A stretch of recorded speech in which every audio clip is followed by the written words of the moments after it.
Murag walay utang ka bubuton ang pamilyang Marcos ngadto sa mga Duterte. Number 1, nalubong sa libingan ng mga bayani si former President Ferdinand Marcos Sr. tungod kana ni kanhi Presidente Rodrigo Duterte. Ikaduha, nakadaog si Bongbong Marcos tungod kana ni Vice President Sara Duterte. Tungod sa kadaghan ang nag-idolo ni Sara Duterte, hinungdan nga naapil sa kahig si Bongbong Marcos. Muna prangka pagka-istorya. Di gyud na makadaog si Bongbong Marcos unta, kundi pa tungod ni Sara Duterte mga kabombo. Unya, pila ka presidente ang nangagi sa Pilipinas, wala gyud na malubong sa libingan ng mga bayani. Ang patayng lawas ni kanhi Presidente Ferdinand Marcos Sr. Nalubong ra gyud na sa panahon ni Rodrigo Duterte. Sayop kayo sa pamilyang Duterte nga ilang gitugutan si Sara nga motandem ngadto kag Ferdinand Marcos Jr. Saon taman nga si Amy Marcos iya manggigalgal si Sara Duterte nga maoy mag-vice president ni Bongbong Marcos. Kaya lagi amiga silang duha, misugot si Sara nga mag-vice president siya ni Bongbong Marcos. Unya, sa dihang midaog ang duha, okay pa. Okay pa ang tanan mga kabombo. Maayo pa ang ilang relasyon. Didto nagsugod og aslom ang ilang pagtinagdanay, pagsugod og rally sa mga maisog.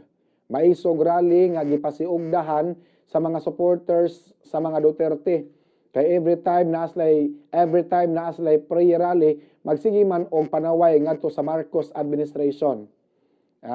Dito rin nagsugod ang tanan, hilabi na sa katong kisaw na sa People's Initiative.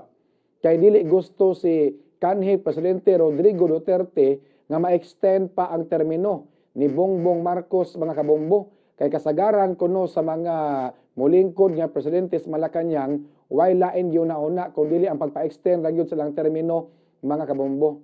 Samutan pag yun nga ni Salida, ni apil sa eksena, si Romualdez mga kabombo, Congressman Martin Romualdez nga gituuhan nga mudagan og pagka-presidente sa 2028, pag sugod o gasod sa eksena ni Martin Romualdez, dito na, aslom na ang tinagdanay ni Sara Duterte o ni Bongbong Marcos mga kabombo, hangtod na okay ang extrajudicial killing, hangtod na okay ang pugo, hangtod nga naputlan sa pako, naputlan sa galamay ang mga tao ni Duterte mga kabombo. Unsa ni tabo ni Kibuloy? Unsa ni tabo ni Harry Roque? Unsa ni tabo ni Colonel Garma? O guban pang mga tao ni Duterte mga kabombo. Regarding sa extrajudicial killing, wapay tingog diyan napita si former President Rodrigo Duterte mga kabombo. Matod pa niya, andam siyang mudupa, yang dupan ang mga pulis nga involved sa extrajudicial killing or sa war on drugs mga kabombo nga gipasanginlan nga nalambigit sa extrajudicial killing.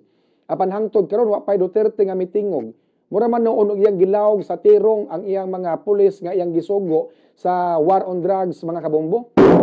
Unta duphan ni Duterte kay matod pa Duterte kaniadto, I will take full responsibility sa akong mga pulis kung panalitan makalitsilitsi na ang war on drugs. Unya karon kinakalitsilitsi na, wa pagid mo tingog si Duterte, wa pagid duphin niya yung mga pulis mga kabombo. Dili maukay ang ka-issue sa war on drugs, dili maukay ang issue sa extrajudicial killing unta. Kung wa pa ni mag-away ning Marcos o mga Duterte mga kabombo. Kini mga tao nga napiit karon, gigisa karon sa Senado, gigisa karon sa Kongreso mga kabombo, mao ni gingon nga naigo sa kwan si tawag ani kanag crossfire sa politika. Ang uban ani kay collateral damage mga kabombo.